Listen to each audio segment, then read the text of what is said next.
Assalamualaikum warahmatullahi wabarakatuh. Saya Dr. Ingrid Tania, pengasuh channel Dr. Herbal TV. Sekaligus saya saat ini menjabat sebagai Ketua Umum PD POJI, Perkumpulan Dokter Pengembang Obat Tradisional dan Jamu Indonesia. Pada episode Dr. Herbal TV saat ini, saya akan mengangkat topik tentang propolis. Dan spesifiknya propolis yang akan saya bahas dan termasuk yang akan saya peragakan bagaimana cara memakainya adalah propolis trigona. Nah, sebelum saya mulai membahas atau menerangkan tentang propolis trigona, saya hendak mengajak teman-teman, sahabat-sahabat sekalian untuk subscribe channel Dr. Herbal TV. Dan juga tentunya saya sangat berterima kasih jika Anda semua like dan share dan juga bunyikan loncengnya agar Anda tetap mendapatkan notifikasi ketika ada konten-konten baru dari channel Dr. Herbal TV. Nah, ini di samping saya ada botol ya, botol kecil seperti ini, botol kaca. Umumnya propolis yang ada di pasaran itu berupa kemasan atau sediaan cair yang berisi ekstrak propolis. Nah, propolis itu sebetulnya apa sih? Ya, propolis itu kalau nama lainnya itu kita bisa sebut sebagai lem lebah ya, karena memang fungsinya seperti lem, di mana propolis ini adalah suatu substansi yang dikumpulkan oleh lebah yang berasal dari eksudat maupun bahan-bahan resin yang diambil dari tanaman-tanaman kemudian dikumpulkan oleh lebah dengan air liurnya dan zat-zat lainnya membentuk yang dinamakan propolis.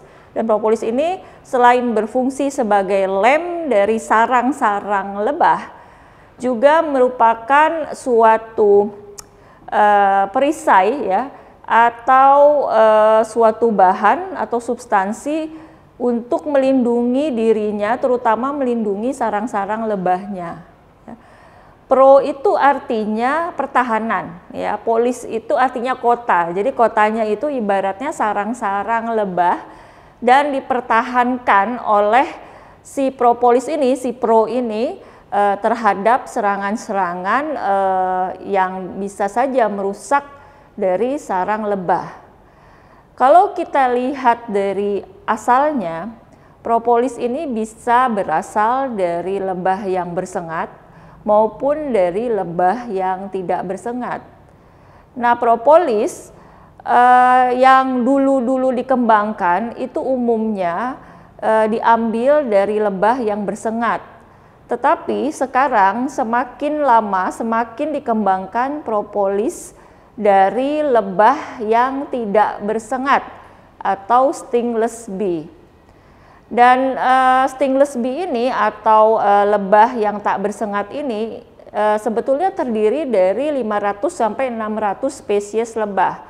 Dan yang banyak digunakan berasal dari genus misalnya Meliponini ataupun genus Trigona.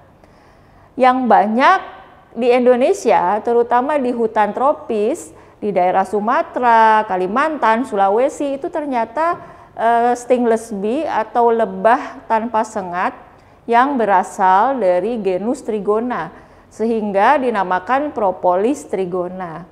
Apa sih manfaat dari propolis, terutama propolis trigona? Secara umum sebetulnya hampir sama dengan manfaat dari propolis yang berasal dari lebah bersengat.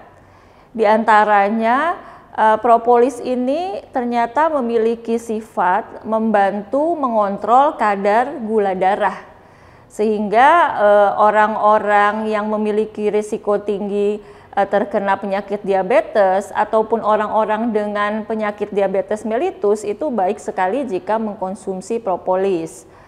Kemudian manfaat yang lainnya apa? Manfaat yang lainnya yang sudah diuji secara penelitian-penelitian praklinis hingga klinis itu diantaranya untuk mengobati luka ya, mempercepat penyembuhan luka.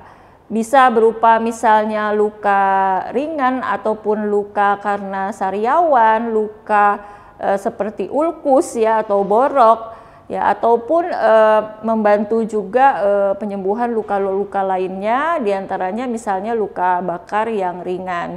Tapi memang penelitian-penelitiannya ini banyak dilakukan pada orang-orang diabetes dengan ulkus diabetikum atau ulkus atau luka pada kaki ya, di mana propolis ini karena dia bersifat antimikroba, artinya bersifat melawan bakteri, virus, jamur, maka dia bermanfaat mengatasi infeksi-infeksi yang bisa terjadi pada luka ya. Sehingga aplikasinya itu sangat luas pada berbagai kondisi kesehatan, ketika kita sehat ataupun ketika kita sakit. Nah, sekarang saya sebentar lagi akan memperagakan bagaimana cara mengkonsumsi dan memakai propolis, terutama propolis trigona. Jadi jangan kemana-mana, tetap ikuti saya terus ya.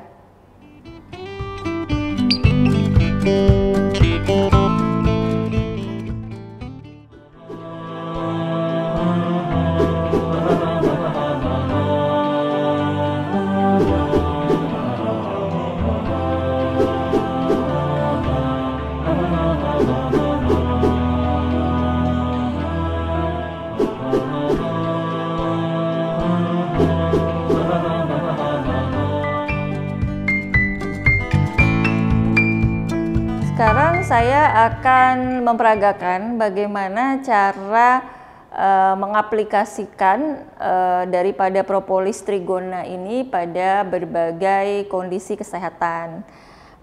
Pertama-tama saya akan memperagakan bagaimana propolis ini sebetulnya bisa kita manfaatkan sebagai obat kumur untuk memelihara kesehatan rongga mulut. Pertama-tama saya akan tunjukkan bagaimana caranya kita memakai propolis trigona ini sebagai obat kumur untuk memelihara kesehatan rongga mulut ataupun untuk membantu pengobatan dari sariawan misalnya, ataupun pengobatan dari radang tenggorokan. Kita pertama-tama tuang air matang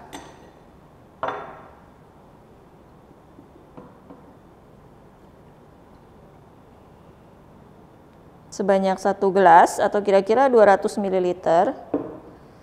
Kemudian kita teteskan propolis sebanyak 3 tetes. 1, 2, 3. Kemudian kita aduk.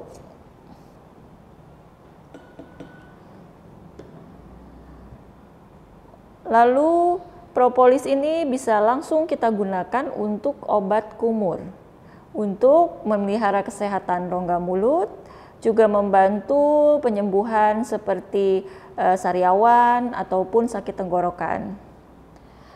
Dan ini kita bisa kumur-kumur setiap kali kita habis sikat gigi. Kemudian saya akan peragakan pemakaian atau aplikasi secara topikal lainnya. Kita bisa teteskan 1 tetes propolis ini ke cotton bud atau cotton swab. Lalu kita tempelkan atau totolkan pada gusi yang mengalami peradangan, misalnya ada gusi bengkak, gusi yang merah, atau gusi yang mudah berdarah, atau juga pada resesi gusi di mana gusi itu menjadi turun sehingga terlihat permukaan dari akar gigi yang nantinya itu sebetulnya bisa menimbulkan gejala atau gangguan hipersensitivitas dari gigi. Misalnya ketika kita merasakan air yang sangat dingin, kita minum air dingin ternyata terasa ngilu, terasa nyeri pada gigi, itu artinya sudah ada kondisi hipersensitivitas ya, gigi yang sensitif misalnya.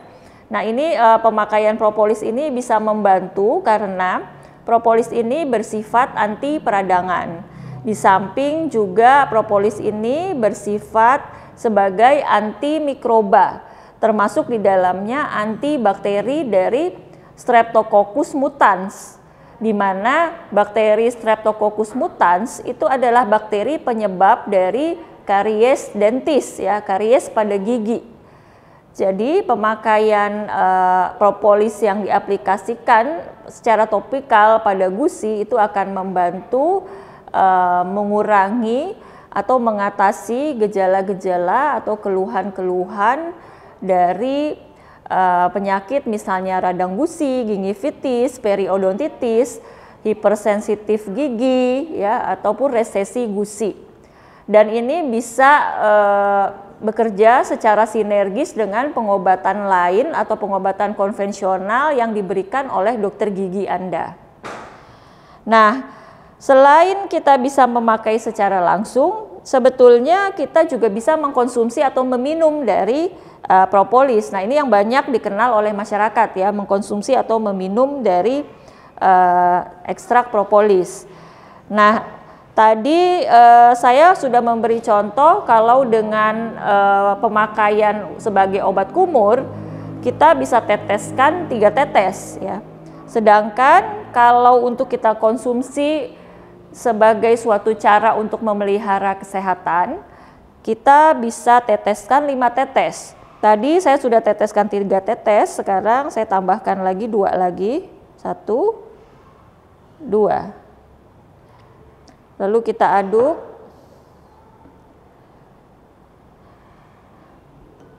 Dan ramuan propolis ini sudah siap dikonsumsi, ya.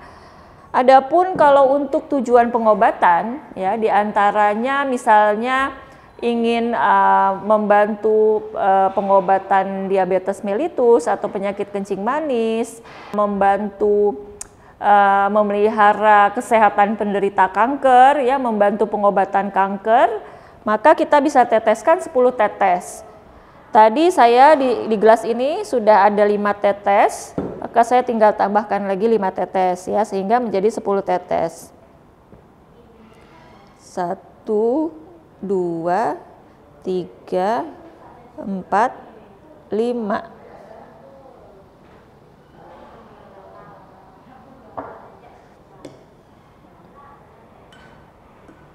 Kita aduk. Dan ramuan ini bisa kita konsumsi. Dan konsumsi ramuan propolis ini bisa sebelum makan dan bisa juga sesudah makan.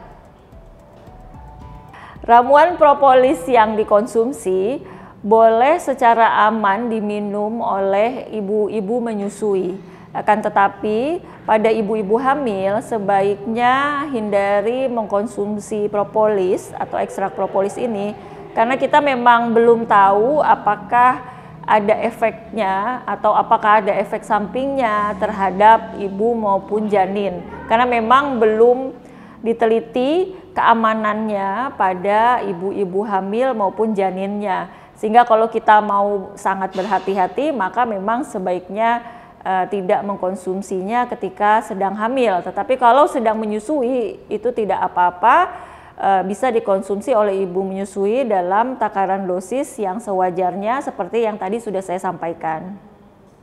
Sedangkan pada anak-anak itu bisa dengan dosis setengah dari dosis dewasa. Misalnya kalau untuk meminumnya untuk tujuan memelihara kesehatan, maka setengahnya itu adalah setengah dari 5 tetes. Jadi kita bisa pakai antara 2 sampai 3 tetes untuk anak-anak. Sedangkan untuk tujuan pengobatan itu juga tetap sama dosisnya, yaitu setengah dari dosis pengobatan pada dewasa, yaitu setengah dari 10 tetes, yaitu adalah 5 tetes. Nah, tadi pada awal pembahasan atau pembukaan saya sempat menyinggung bahwa arti propolis itu adalah lem lebah. Nah, di samping saya nih ada seperti atau contoh dari struktur sarang lebah, ya. Tetapi ini sarang dari lebah yang bersengat, ya. yang biasanya dari genus Apis, apakah Apis dorsata atau Apis mellifera. Nah, yang propolis itu seperti lem ya, lem yang menjaga struktur dari sarang lebah supaya tetap intak atau tetap kuat, terjaga dari serangan dari luar. Akan tetapi kalau sarang dari lebah tanpa sengat atau stingless bee yang misalnya adalah trigona dari genus trigona, itu tidak seperti ini ya. Jadi tidak heksagonal seperti honeycomb, tapi disebutnya sebagai honeypots. Jadi bentuknya bulat-bulat ya, bulat-bulat lingkaran seperti tabung. Nah, ini sekadar tambahan saja, tetapi ini sebetulnya saya menjelaskan bagaimana sebetulnya manfaat propolis bagi lebah itu sendiri sangat baik, dan ketika dikonsumsi oleh kita tentu akan memberikan manfaat bagi kita. Karena bagi lebah sendiri propolisnya juga merupakan suatu substansi untuk daya tahan tubuhnya, maka ketika kita konsumsi maka propolis yang kita konsumsi akan membantu menguatkan daya tahan tubuh kita. Di samping juga untuk membantu mengontrol kadar gula darah, membantu penyembuhan luka dan sebagainya, termasuk sariawan ya, herpes labialis itu bisa dibantu diatasi dengan propolis. Juga yang tadi saya peragakan bagaimana propolis ini bisa membantu untuk mengatasi penyakit-penyakit pada rongga mulut termasuk pada gusi. Sekian penjelasan saya tentang propolis, terutama propolis trigona.